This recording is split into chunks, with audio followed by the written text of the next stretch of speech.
Kadang-kadang hemi watan hadiri ba majlis taklim di pegah legure. Katanya urinang apabila doa di kalangan le orang agam yang kan mahram drone tina doa drone akan ditusuk lama pinraka 70 ribetun.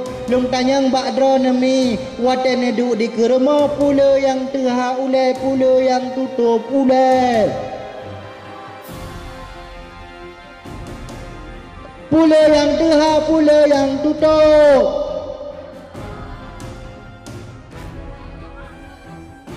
Malamnya ai mi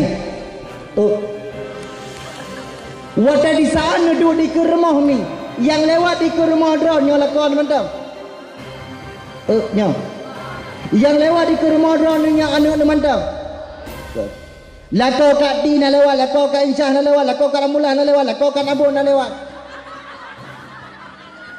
Ikalan drone sama dengan drone mi kali tusukan lah pirakat 70 ribet. Buka lo. Mi, lung pegah cara mi tu. Apabila memang drone mi hak netuk boleh, lebih gak netut. Sebab mi wata dikala karena kerut hikmah nebila Allah. Yang pertama mi tampu kapri.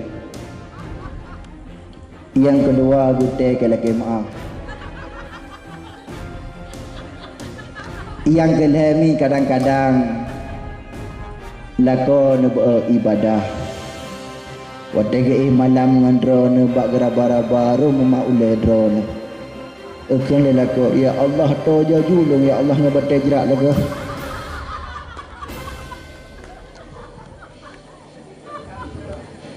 Neto boleh hemi. Kadang-kadang lung kalen daerah lung ini kan lung kalen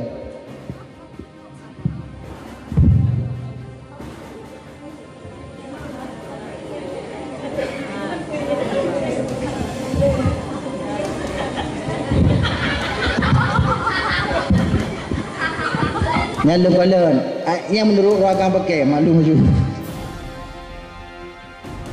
lung kalen daerah ade mi kan asal kita mau muge dalam kampung ka plung ju de dua plung nah dia cak lebak sepol kena sebelah ya kena dengan bajai daster bukan gede nyandro kena nan tanyang tu bak rumu game ka angker bang nya pada sikila de mata awak muge tapi gede ni ni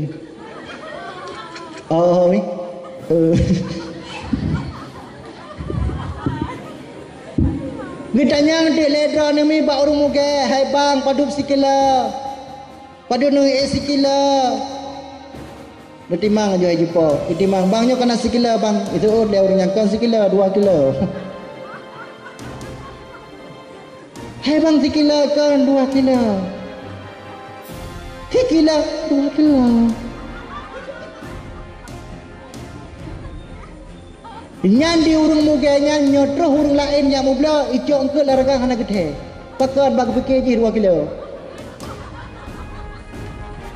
hai mak baik sampai rego uragam gara-gara non buka boleh tu